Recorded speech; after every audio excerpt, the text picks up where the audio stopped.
Educando seu bolso, com o economista Frederico Torres.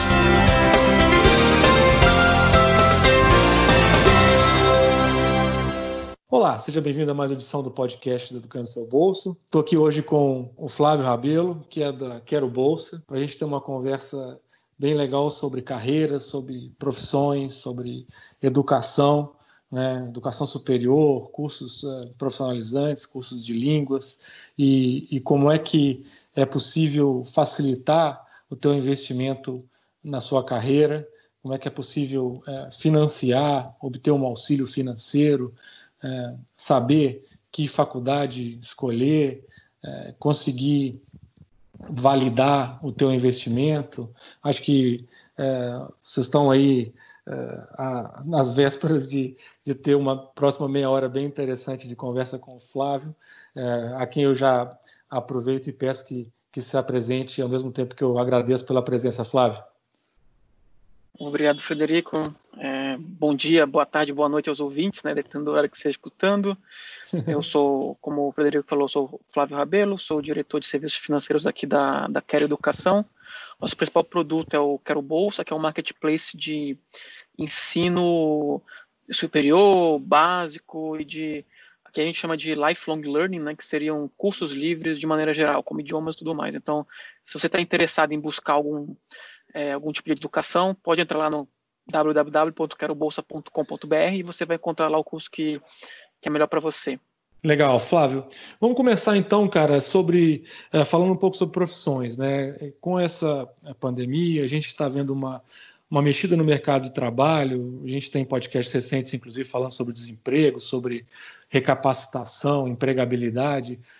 Você tem uma visão aí, a Quero Bolsa é bastante grande, tem um volume de prospects bastante grande, sempre entrando em contato com vocês para pesquisar profissões. Você pode compartilhar com o nosso público uma visão sobre profissões que estão perdendo atratividade, né? Quer dizer, morrendo, condenadas, vamos dizer assim, outras que estão crescendo em apelo? Sim, consigo sim. Acho que estão morrendo, acho que é um pouco mais audacioso falar, né? Mas o que a gente tem visto mesmo é uma demanda maior no lado do ensino superior, tá? No ensino superior a gente vê uma demanda grande por cursos de saúde. Então, busca por medicina, busca por enfermagem, busca por psicologia. Teve um aumento de demanda, bem até atípico. Medicina costuma ser um curso muito procurado, mas por uma questão financeira mesmo, que é muito caro, né? Ele acaba as pessoas não conseguindo por questões financeiras mesmo, mas esses cursos de saúde tiveram uma demanda muito alta. E a gente tem visto uma queda em alguns cursos que seriam mais tradicionais, principalmente ligados a negócios, né? Então, administração, de novo, não é que é um curso que está morrendo, mas nesse momento agora, no cenário de Covid, a gente vê que teve uma queda quando a gente compara com o mesmo período anterior. Então, cursos mais relacionados ao negócio, aquela coisa mais escritório, tudo mais, a gente vê uma queda de demanda, enquanto o curso de saúde tem bombado ultimamente. Legal, isso é importante frisar que isso é um corte que vocês têm, ou seja, são dados da Quero Bolsa, que são, obviamente, pessoas que estão buscando por auxílio financeiro. É óbvio Exato. Que no agregado, né, a repartição, né, dos interesses pode ser um pouco diferente do que vocês conseguem enxergar aí, né? Hoje o nosso site ele já tem anualmente 60 milhões de usuários, o que nos faz a gente ser o terceiro maior site de educação no Brasil. A gente só perde para o site do MEC e para um site de cursos livres que é global. Então a gente consegue ter uma visão muito, muito próxima do que seria o mercado, né? Então, exemplificando um pouco alguns cursos que caíram, né? Para te dar alguns cursos bem específicos, né? A gente vê, por exemplo, que cursos de segurança do trabalho, por exemplo, que é um curso mais da indústria, né? Curso de logística, curso comércio exterior, gestão pública, que são cursos que estão muito mais a ver com aquela questão de business. Eles têm uma queda comparativa. Agora, curso de medicina, odontologia, psicologia, tudo bombando, assim. Legal. Uma ascensão das áreas de saúde ou psicossociais aí mais em evidência em função do cenário que a gente atravessa. Acho que é mais ou menos Exato. Por aí. Bacana, bacana, Flávio. E em relação a faculdades, cara, assim, as mais procuradas, você acha que tem a ver com o conceito CAPES, por exemplo? O que você pode dizer para o público jovem que está aí em busca de uma faculdade, de como fazer para compará-las? Você tem alguma coisa para compartilhar em relação a isso? Claro. Assim, eu acho que a primeira coisa, a gente tem que fazer uma distinção básica entre as faculdades públicas e privadas. Então, quando você olha realmente para uma faculdade privada, né, aqui tem uma dinâmica diferente da pública. Na pública, você costuma muito mais ver a proximidade da pessoa, ou então ela tem algum conceito, por exemplo, cursos de engenharia da federal ou estadual de tal estado, às vezes tem uma marca mais forte, né? E a pessoa acaba se deslocando e tudo mais. Então, acho que nesse conceito acadêmico, para a pública, isso faz sentido. Quando a gente olha o mundo da faculdade privada, a gente percebe uma dinâmica um pouco diferente. O público da faculdade privada, ele costuma ser um jovem, né, na casa ali de seus 28 a 32 anos, até um pouco mais mulheres do que homens, né? Eles já têm algum período de profissional, seja ali de 8 a 12 anos, e ele quer fazer uma progressão de carreira. E aí, por conta disso, ele trabalha durante o dia e procura algum curso durante a noite. E normalmente a gente costuma ver 4 grandes critérios fora de preço. Então, pensa assim, ele está muito vinculado com o custo-benefício, digamos assim, né, do curso. Então, ele procura muito preço. E uma vez que ele decidiu pelo preço, ele costuma procurar também 4 variáveis. A localização, se for um curso presencial. Ele gosta muito também de entender a empregabilidade do curso. Por fim, o corpo docente ou qualidade, né? E o último ponto é a questão de estrutura, né? Principalmente no caso do presencial, né? Então são aspectos que eles costumam ver, os alunos costumam ver muito, né? E de todos assim esses critérios que eu comentei, de novo, sempre o preço ele é o principal, né? Mas na sequência a empregabilidade parece ser um fator importante. Então o aluno ele quer ter ele quer ter um retorno sobre investimento rápido, digamos assim, né? Falando um pouco mais nesse conceito dos teus ouvintes, né? Isso, bem legal. Eu não tinha essa percepção que você está falando, que há uma diferença na idade média das privadas para as públicas, né? Que eu acho que nas públicas ali vão ser mais jovens um pouco, que obviamente é fruto desse perfil diferente, já tendo acumulado uma experiência e buscando uma recolocação, uma progressão de carreira, que o custo é uma variável relevante, né? Até porque, infelizmente, o Brasil não é um país rico, então realmente o preço das coisas faz muita diferença, e a qualidade do corpo docente, estrutura, imagino que isso se reflita assim, em notas CAPES. E eu vi, antes da gente bater esse papo aqui, Flávio, entrei no site de vocês e vi que vocês recebem muitos comentários, reclamações, né, em relação às faculdades que estão listadas lá, aquelas com as quais vocês têm acordos e que disponibilizam as bolsas. Imagino que tudo isso seja levado em consideração quando um prospect de vocês aí está realmente tomando a decisão de para onde vai, que curso faz, que faculdade que contrata, não é isso? Exatamente, a gente faz questão de ser um marketplace onde a gente consegue dar transparência tanto de preço quanto de informação para os alunos. Então hoje o Quero Bolsa ele é o melhor lugar para você pesquisar uma faculdade ou uma escola, um curso livre, né, um curso de idiomas, por exemplo. E de fato a gente deixa aberto para os alunos fazerem comentários. O que a gente percebe assim de padrão, né, generalizando, a gente costuma ver que quando há elogios, eles costumam ser muito voltados para o corpo docente, e normalmente as reclamações elas são mais comuns falando em relação ao atendimento ao aluno. Então, fila, o aluno demora para poder contactar a instituição. Então, assim, obviamente isso depende de escola para escola, mas no geral a foto é essa, né? Os alunos gostam dos professores, gostam da estrutura da instituição. Quando há reclamações, eles costumam ser muito mais do atendimento, demora, fila, o aluno fica sem resposta do lado mais processual, né? Não com relação à parte acadêmica. Tá, e isso está mudando um pouco? Vocês têm estatísticas das reclamações mais recentes? Imagino que mais escolas estejam em esquemas de ensino à distância. Assim, Eu não vejo uma mudança nesse comportamento. Inclusive, a gente fez uma pesquisa logo no início do corona, pegando as 20 maiores instituições do Brasil, e normalmente as reclamações elas eram desse tipo também, né? Era uma falta de posicionamento para os alunos. Então, Tá. o aluno não reclamava, não via tantas reclamações do tipo assim, eu estou tendo aula online. Ele não reclama da qualidade da aula, mas ele reclama muito da não transparência ou demora desse diálogo com o aluno. Tá. Então, Ok. assim, apesar de ser uma dinâmica diferente, uma vez que você está falando de alunos que estão agora tendo aulas remotamente, mas você vê que o espírito é o mesmo, né? É a transparência, a demora para resolver os problemas, esse é o problema chave que a gente vê normalmente. Legal. Uma outra coisa que eu queria te perguntar, Flávio, era sobre trancamentos de matrícula. Me parece que evasão nas privadas é alta e está crescendo, obviamente, com a dificuldade até relacionada com a inadimplência, né, que está bastante alta. As pessoas não estão conseguindo pagar mensalidades escolares, né, tem uma migração de escolas privadas para escolas públicas no ensino básico e nas faculdades também afeta, né, diminuindo o volume de pessoas que concluem o curso. Aqui no Educando Seu Bolso também a gente tem algum conteúdo sobre isso e a gente às vezes vê as pessoas entrando em cursos meio de forma desavisada, sem ter feito a devida diligência, né, a investigação de que aquele curso é realmente para elas, se desencantam no meio do caminho e acabam trancando ou não concluindo. Essa relação pesa para vocês aí no direcionamento que vocês fazem de escolas, de cursos? Como é que você sente isso aí? Acho que falando um pouco do mercado e depois eu vou como a gente direciona isso, né? Hoje, de cada 10 alunos que entram no ensino superior privado, tá, apenas 4 se formam na mesma turma.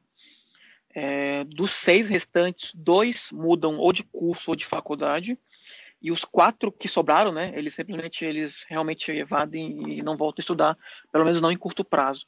A gente faz as pesquisas com os alunos, né, o que a gente vê normalmente, o principal motivo, de novo, é a questão de preço e a capacidade dele poder pagar o curso, né.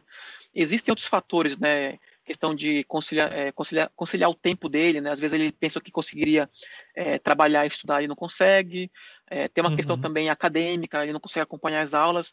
Mas, assim, isso é secundário. Realmente o grosso é a questão financeira, tá? Tá.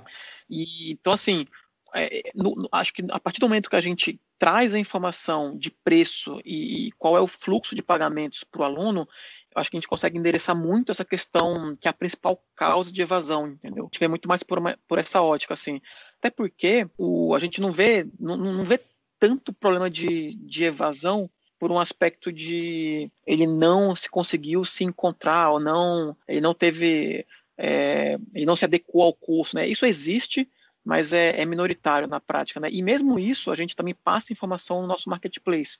Então a gente consegue falar para ele, olha, essa faculdade ela tem uma nota 3, 4, 5 no MEC, o tempo de graduação é esse, a carga horária é essa, então a gente consegue meio que dar mais informação, mas a gente vê que realmente o principal fator é o financeiro. Entendi. A evasão é alta e o custo, então, é uma característica que você ressaltaria como a mais relevante. E legal que vocês prestam serviço informando, né, o público-alvo aí de vocês sobre essas características para que ele possa tomar a decisão mais bem informada possíveis. Bem legal.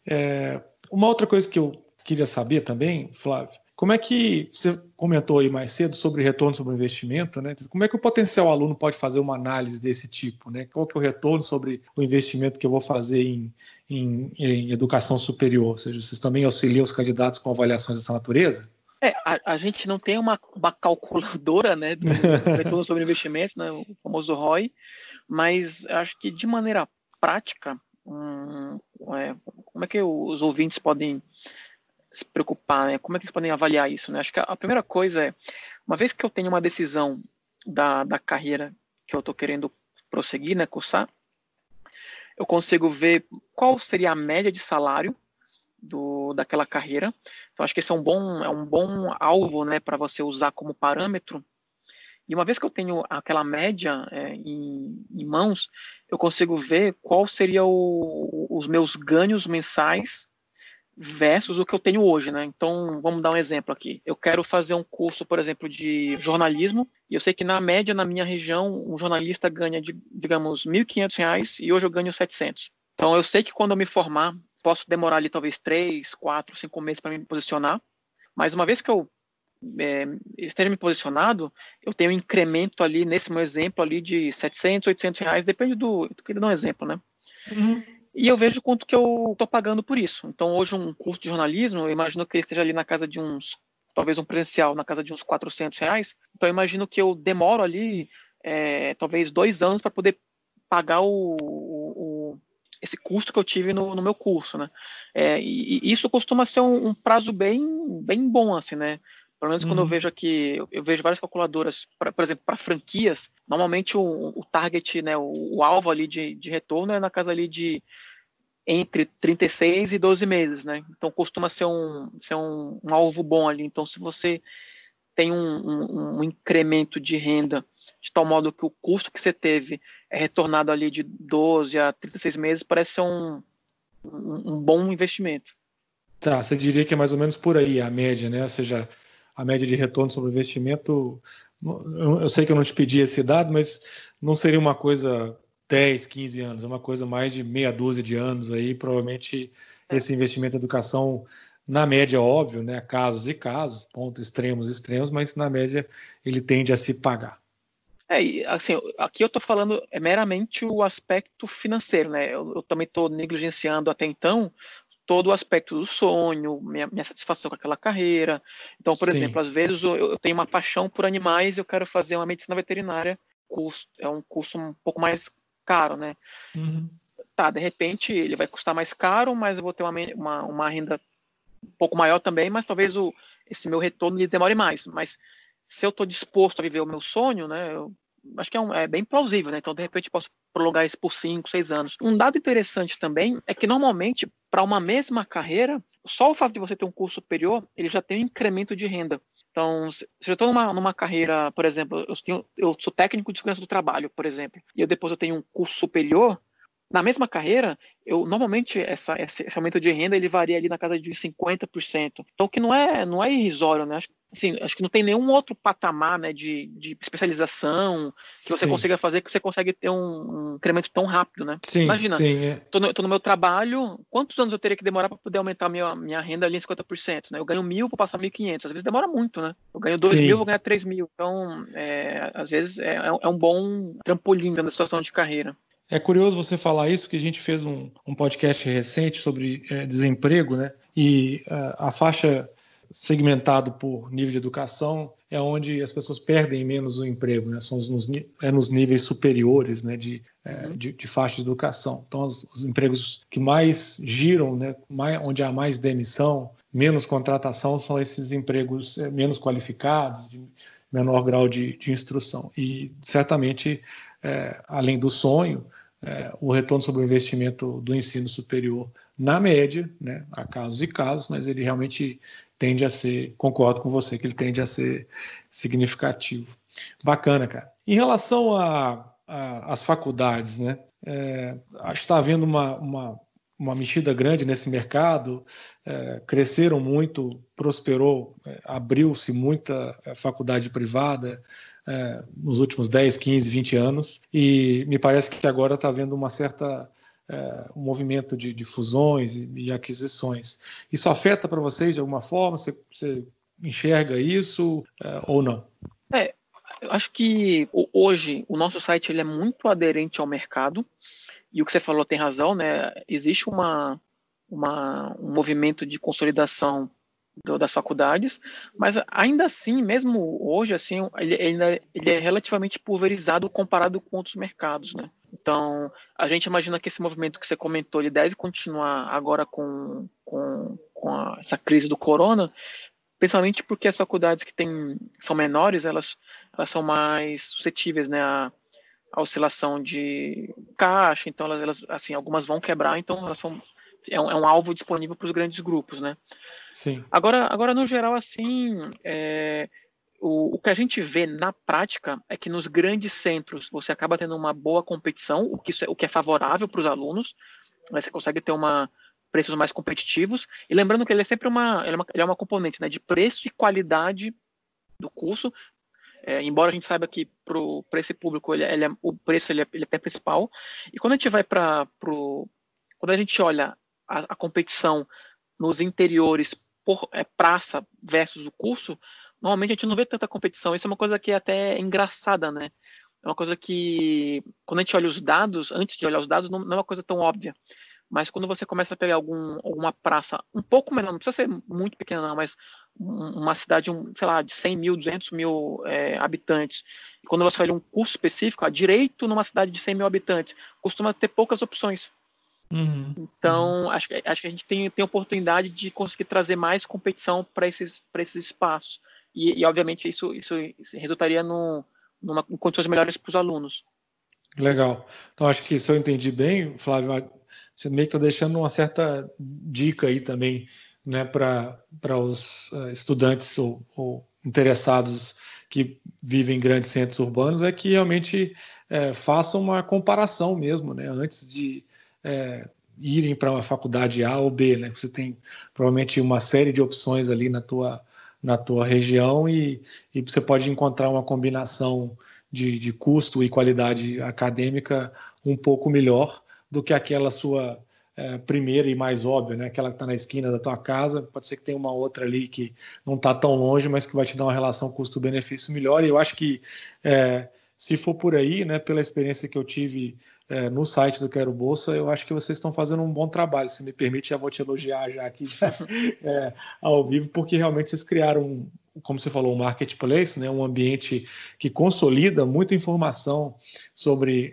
aquele curso, né, ou sobre aquela faculdade, muito ali ao alcance das mãos, que facilita, ao invés de o cara ter que visitar o site de A, depois de B, depois de C. Até faço um pequeno paralelo com algumas das ferramentas que a gente tem disponibiliza gratuitamente aqui no Educando Seu Bolso para permitir a comparação de produtos financeiros, né? É um mercado que é bastante amplo, não é simples de entender exatamente e muitas vezes esses facilitadores, né, essas ferramentas que consolidam tudo são bastante úteis. Exatamente. Obrigado aí pelo elogio. E quem também tiver interesse em buscar curso de idioma, curso de ensino fundamental, superior, nosso site está disponível justamente para você dar uma olhada nessas informações todas. Pois essa inclusive era uma outra pergunta que eu ia te fazer. Como é que vocês imaginam tenham começado com faculdades, depois adicionaram cursos técnicos e cursos de inglês? Como é que, se é que foi assim ou em outra ordem, como é que vocês adaptaram o modelo para comparar coisas distintas? É uma pergunta difícil e complicada ao mesmo tempo, né? Na prática, a gente percebe algumas características que são mais chaves em alguns nichos do que outros, tá? E então a gente acaba tentando melhorar a experiência para aquele tipo de informação mais apropriada para aquele público. Então, por exemplo, para graduação, graduação em pós também isso acontece, tá? A gente vê que o preço é o aspecto mais importante. Então, realmente, você vê o site de comparação está muito mais focado ali no preço, trazendo as coisas adicionais. Para o ensino de idiomas, a gente, que é parte dos cursos livres, né, e tem bombado agora também com corona e as pessoas mais em casa, a gente vê que também tem a questão de metodologia, que importa um pouco na metodologia de ensino, também importa além do preço, tá? Então, isso também a gente acaba focando um pouco nas informações para passar para os alunos. Quando a gente olha já para o ensino fundamental e básico, a gente já vê que a pessoa que está buscando não é o usuário, né? Não vai ser o aluno, é o pai do aluno.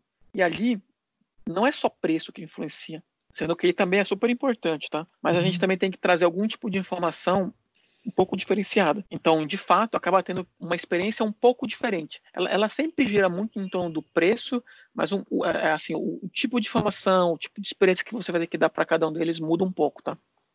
E você tem alguma dica, alguma coisa que você pode deixar para o nosso público em relação a esses três mercados? Alguma armadilha que você vê muita gente caindo? Alguma coisa um alerta que você acha que dá para fazer com base nos dados e no volume de interessados que vocês recebem?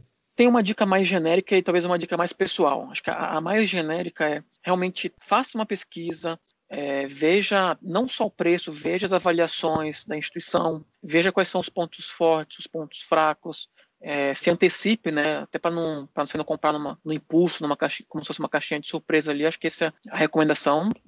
O site ele consegue dar informação bem, bem adicional com relação a isso. Isso no aspecto mais geral. E acho que no aspecto pessoal, acho que a minha dica é realmente tentar capturar o máximo de valor daquele curso, né? Às vezes eu percebo, depende muito do público para o público, às vezes eu percebo a pessoa querendo estudar, mas sem ter muito claro o que ela quer capturar daquele período que ela está estudando. Então, acho que o adequado também é você realmente traçar um plano pessoal, de carreira, um plano de progresso, né? Sabe, é muito legal, né? Você ter um plano de, olha, nos próximos 5 anos eu quero estar formado em tal coisa, eu quero estar em tal posição. E como é que eu consigo alavancar esse meu plano com um curso superior, um curso livre? E assim, ter realmente um planejamento e encaixar isso com o curso, né? E aí, acho que é um aspecto até mais pessoal. Acho que não é o Quero Bolsa que vai conseguir responder isso para você, né? Mas a gente consegue realmente ser um braço direito nesse teu plano na hora de você quiser fazer um curso. Mas acho que é muito mais olhar para si mesmo e tentar entender como é que eu encaixo e que tipo como isso realmente me alavanca nesse meu planejamento. Certamente, legal, uma bem genérica e uma outra dica que está alinhada com aqueles dados que você deu para a gente no começo da conversa, né? Acho que de 10 matriculados, apenas 4 concluem, né? Eu acho que isso demonstra que tem ainda um para-casa um pouco maior aí para os entrantes fazerem para conseguirem uma efetividade maior do investimento. Exato. E lembra, assim, você entrar no curso superior não é uma coisa barata, né? Não é. Você está falando de um preço médio de presencial é R$400.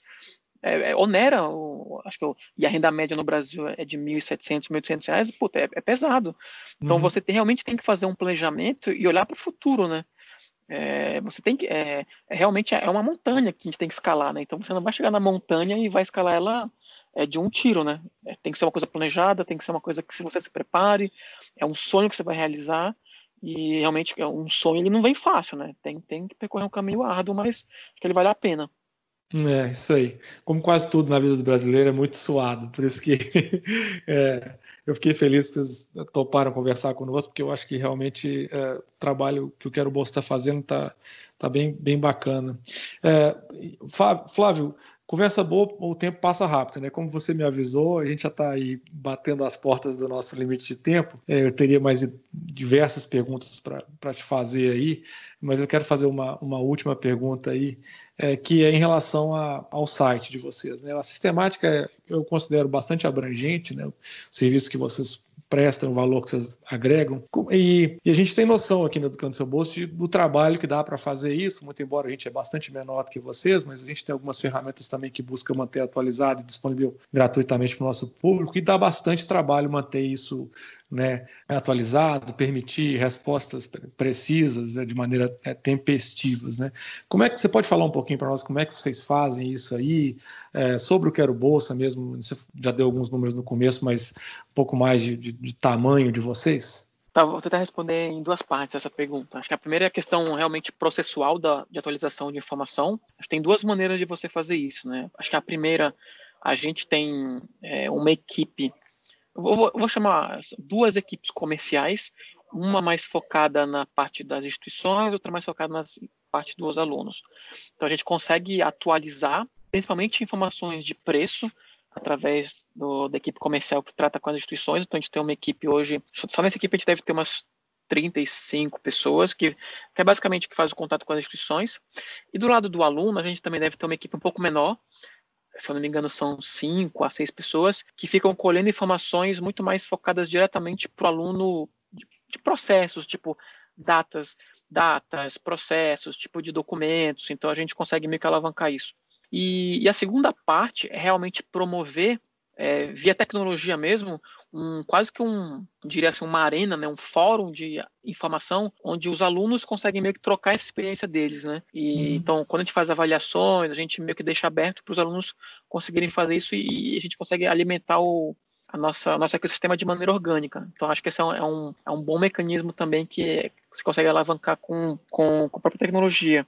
Em relação ao tamanho da empresa, hoje, dando alguns números, tá? Nós temos 500 pessoas trabalhando para levar mais alunos, prover mais educação para as pessoas no Brasil. A gente fica sediado em São José dos Campos. A gente também tem uma sede grande em Sorocaba, onde hoje tem 100 pessoas que cuidam toda a parte de ensino fundamental. O nosso site é o melhorescola.com.br. É um site bem grande também, bem legal para os pais que querem buscar alunos ali para o ensino básico e fundamental. A gente também tem uma sede de mais ou menos umas 30, 40 pessoas na capital. E hoje a gente tem parcerias com mais de 1.000 instituições superiores e mais de 4, 5 mil instituições fundamentais e básicas. E só no ensino superior, essas parcerias, elas representam basicamente 80% da captação do ensino superior privado no Brasil. Então, a gente é bem relevante no ensino superior e estamos vindo bem forte também para poder aumentar a nossa penetração no ensino básico e fundamental e cursos livres, somente de idiomas, tá? Legal. Eu ia te perguntar isso também, mas você já respondeu, assim, imagino que é para onde vocês estão indo no futuro, né?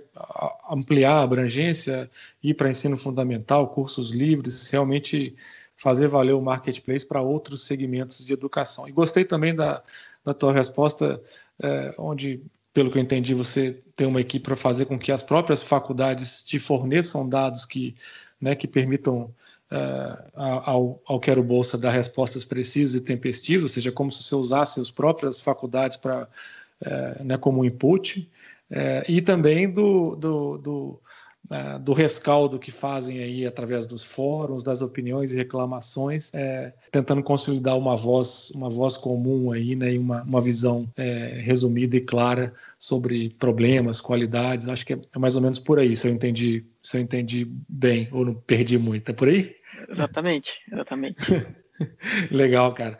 Cara, olha, muito obrigado mais uma vez. Uma pena que a gente só tem aqui uma meia horinha.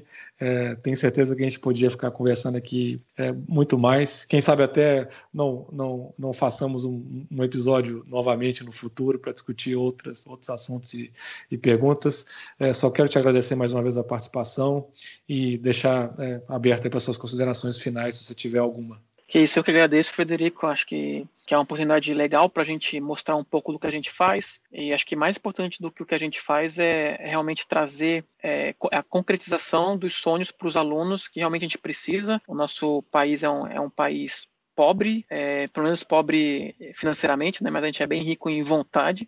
Acho que a maneira da gente vencer esse obstáculo, né, de levar mais saúde, levar melhores condições para as pessoas através da educação, e acho que é através da educação que a gente vai conseguir mudar o país. Não vai ser governo, não vai ser chorando para um lado para o outro, mas é através da vontade própria da gente querer realmente fazer acontecer. E acho que o Quero Bolsa basicamente uma das maneiras da gente conseguir fazer isso, e os ouvintes estão mais do que convidados a entrar no nosso site, buscar cursos livres, cursos superiores, cursos básicos, e estamos aí. Acho que se precisar também de outras conversas, estamos à disposição para falar mais. Maravilha. É o que mais a gente quer mesmo, é que o pessoal se eduque, né? Até pelo nosso próprio nome também, Educando o Seu Bolso, acho que isso fica meio claro na área de educação financeira.